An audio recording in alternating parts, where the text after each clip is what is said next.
What's cracking, everybody? XehrFelrose here, bringing you some Pokemon Go Battle League content. Today's video, we're taking a look at the Color Cup. Yay, the Color Cup. Woohoo!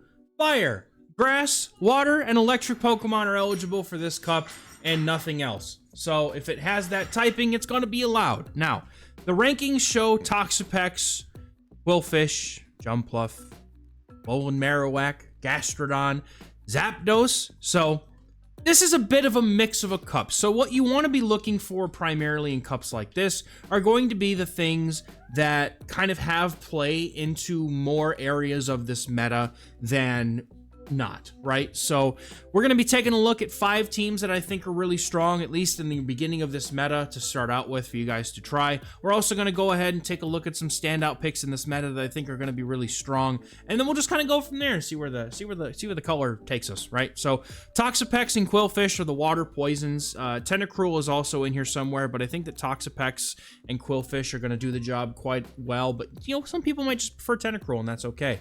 Alolan Marowak is a very strong fire type in the fact that it's got Bone Club, and it's also going to have the ability to hit just about everything in this meta for neutral or better with Shadow Bone.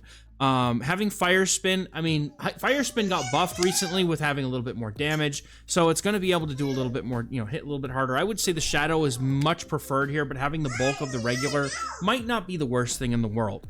So as we go down to our grass types here, Jumpluff, Abomasnow are going to be pretty much the top 2, but there's another one down here that I think is really interesting, and it's Amoonguss. I don't have enough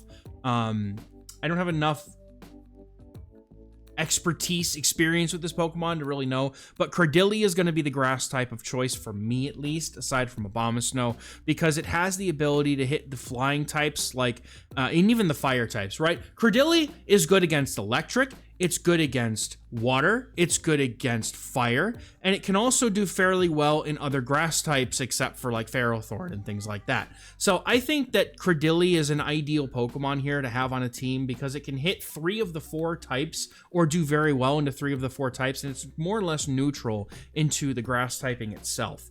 So Zapdos is another Pokemon that I find to be extremely good for this meta, especially if you got the Shadow. You could run it without the Shadow if you want to just run it with Thunder, or you could run Thunderbolt on a Shadow Zapdos. Either way, you're going to be doing pretty good. But look at this, all right?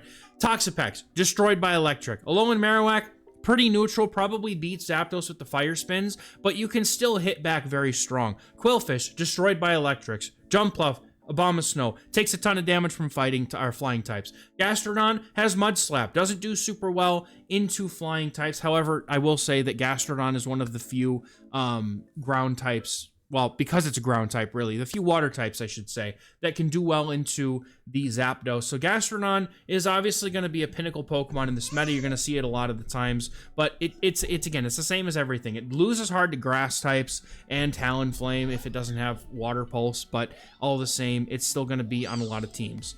Morpeko also doesn't seem like it has a whole lot of hard counters in this meta, so as a sweeper or an endgame sort of Pokemon, I think Morpeko has a really strong amount of play, so you're going to want to account for it in this meta. Aside from that, I think everything here is pretty much the same. You know, Feraligator's eligible for this meta, as is, I think Typhlosion could be really interesting as well. Having Thunder Punch and Blast Burn just makes it really good in this meta to be able to hit anything that's not a Mud Slapper. And Feraligator is okay, but I think that the sheer number of grass types and electric types are really going to make it so that Feraligator doesn't do as well as you normally would expect it to in a Great League format. So let's go ahead and take a look at the first team that I've picked here for this meta, and this is kind of going to be one of the top meta teams, I think, and this is going to be Abomasnow, Toxapex, Qwilfish. So really the only things that Abomasnow is ever fearful of is really going to be fighting types, which there aren't really many of, fire types, which it's double weak to, and that's pretty much it in this meta, right? Poison types, sure. And we want to be basically using this team as a way to play around the poison types. Now, one thing that you could do also in here if you want to is you could substitute out the Toxapex for something like a Gastrodon as well if you're overly fearful of other poisons. I think that if you build the backline stronger to poisons, maybe with some ground types, that would also be a good way to go about it. But Abomasnow in this meta looks really strong, able to hit a lot of things, and if you don't want to run Abomasnow, you could certainly run Cradily, would be another strong option in my opinion, where you'd have a lot more play into the fire types. And this team gets straight good marks in the PvPoke rankings, and we're really looking forward to just having to play around a Toxapex, really. And then maybe having to play around something like Emolga if you can't KO it. Like, if you're running a Shadow, Abomasnow is probably the right way to go here. But if you want to run a non-Shadow with Icy Wind, I think that's also a pretty decent strategy as well. Our threats list is fairly small and fairly, you know, insignificant. I would say that the things that are on this list are probably not going to be super prevalent in this meta, aside from maybe Charjabug. Dugong could be on a few teams here and there. I think it's actually really strong, having a lot of really solid coverage in this meta as well. My lord, I almost forgot about Dugong, man. Shoot, dude, I love Dugong. I love me some Dugong. You could also flip this team around if you like, and you could run like a Toxapex lead with Quillfish, or Quillfish in the lead, then you could run the Abomasnow and Dugong in the backline. I think that both of those teams would do really well in this meta. And then as far as the coverages here, we're really not worried about a whole lot. But let's take a look at another team, because I got some really fun teams. This cup is actually not that bad, I promise you. And we were just talking about some of these Pokemon, right? Alolan Golem on a team in what? No, not in this meta. No, we are going to be looking at a team that is centered around sweeping with Alolan Golem. And so what we're going to be using is a Jumpluff in the lead. You could use a Shadow if you want to, either way. I would still run Aerial Ace regardless of what Jumpluff you have. And it is okay to TM away Acrobatics off of your Jumpluff. I'm giving you explicit permission to do so, because Aerial Ace is really just that much better. Even though it's only chip damage as opposed to a nuke, it's just more consistent damage that allows you to do some flying type damage without having to waste all of your energy to do so. Alolan Golem here, I think if you can keep it off of a Mud Slapper, let's go back to thinking about it, right? Has electric damage for the water types that aren't ground types, right? Has the ability to hit pretty much any of the grass types for at least neutral damage with its rock type damage.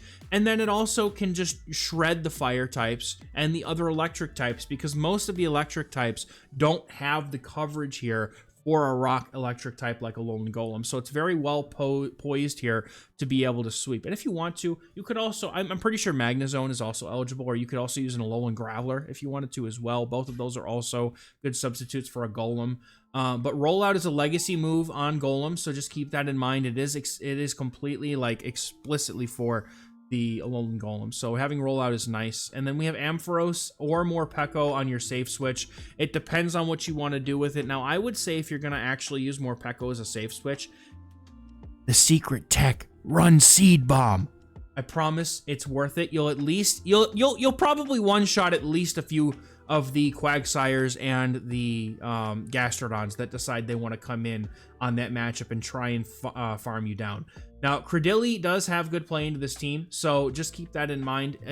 It's a very, like, that's what I was telling you guys. Like, Credilli has the ability to hit the whole, meta just about for whatever it needs to. But that's the only thing that can, like, straight beat this whole team on paper. And in any case, you still have a heavy amount of damage that is neutral, or, it's heavy hitting neutral damage into the Credilli for the most part here. So you could certainly dance around that matchup and try and find ways to win depending on what else is on that team.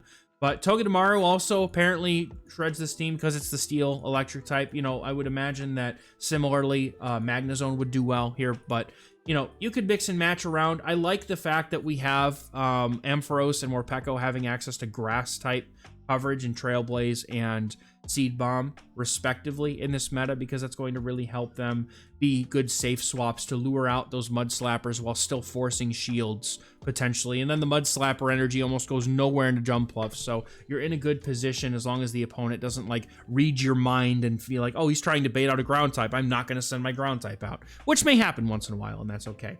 But aside from that, very few things in the meta can really just truly beat this team, which I think is really, really good for it. So let's take a look at another team here in the Color Cup. We are busting out an old favorite from seasons and seasons ago, Alolan Marowak Double Grass. Now, in this particular case, we're going to be using it with Credilli and Ferrothorn. That is going to be very tough to really beat out, and this entire team can do well into Toxapex / Quillfish. I would definitely say Toxapex more so, because Quillfish is just so spammy. but you have a back line that does very well into the Toxapex, and then we have Alolan Marowak, where if it's able to at some point get a nice farm, it can just hit Bone Clubs into the Toxapex if it needs to. And Ferrothorn and Credilli do very well into the rest of the meta as well. So we're really only going to be fearful here of things like Golisopod, which may not be super common. Skeledirge, Litleo, and Pyroar are the only other things that beat this whole team on paper, and I really don't expect a whole lot of Skeledirge in a meta where ground is going to be an extremely common type. I'm even almost, you know, it's almost hard for me to admit that Alolan Marowak is going to be doing much in this meta, despite being at number 2 on the rankings. But there's got to be something to it. So this is in my opinion, this is probably going to be one of the best teams, because obviously what we're doing here is we're using a team that is double strong to ground in the back, because people love running double Mud Slap. It's just, I don't know what it is. It's a toxic trait. I don't know, but people like running double of the things like that. So we build a team that's strong to double Mud Slap, and be able to pivot out of a bad lead matchup if we need to into the Credilli on the save switch. So this team in general, I'm thinking this team is going to be really strong as well. So let's go ahead and jump into team number 4. And y'all know I'm just bringing back Credilli. It almost seems like I planned it this way, right? Like we say, oh, this team is going to lose to this thing. Well, here's a team that beats that team. Or here's a team that uses the thing that beats that team. So this team, I don't really know what order to run this team in, quite honestly. There is a just trio of extremely strong core breaking Pokemon, and I think that you could really run it in any form you want to. So Golisopod on the lead, you have Credilli and Stunfisk back to deal with the flying types. Whereas if you put I would say Golisopod on the lead, to me makes the most sense, because you're double strong, or you're double weak in the back to ice, and you can use Credilli to, you know, bait out an ice, right? Or you're double weak, or double strong in the back, I should say, to flying. So like, I think that the Golisopod lead probably does better. But if you have Golisopod in the back and your opponent tries to safe switch a Mud Slap user or a ground type user, you have a lot of play into that sort of scenario by having Golisopod in the back. So I think though that even if they were to go ahead and try and safe switch or bring in some sort of a ground type, you still have the Credilli to really shore that matchup up. So I think that regardless of which way you decide to put this team, I think Golisopod in the lead might just be the sauce here, but I wasn't really sure what order to put it, so I just wanted to put this team out with the facet of, here's a strong 3 Pokemon that can work in a team, put them in whatever order makes the most sense to you. And I think that in hindsight, having that Golisopod in the lead might make the most sense. Very consistent team here.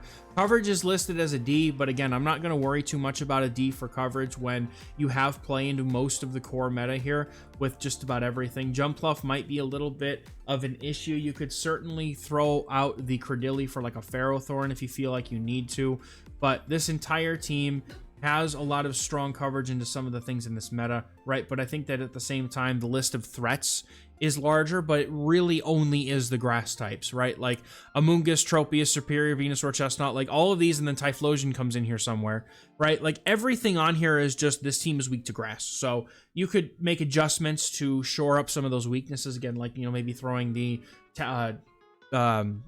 Ferrothorn in here somewhere, or, you know, perhaps deciding that instead of the Ufisk, you want to run Typhlosion. Just different things that you can do to make certain weaknesses of this team a little bit less so. But generally speaking, I think that Golisopod is going to have a really strong case for itself made in this meta and could be really good. And in typical me fashion here, coloring in the lines, we have Typhlosion on the lead in this next team here, and we're pairing it with a Ferrothorn. And what I've done here is I've added a Starmie safe switch, because when I put Typhlosion in the team builder, it told me that Starmie was a fairly strong core mate for it. But I think that Starmie could go even further than that and be a very strong safe switch in this meta, because the Psywave pressure that it can put on opposing Pokemon is very strong, and it's going to be very good at luring out grass types like Jumpluff, and electric types like, you know, the Zapdos or the Emolga, right? Nothing is going to want to come into it if it has the ability to take super effective from Surf, Power Gem, and even if you wanted to, you could also pack Thunderbolt, or I think it's Thunder on Starmie here.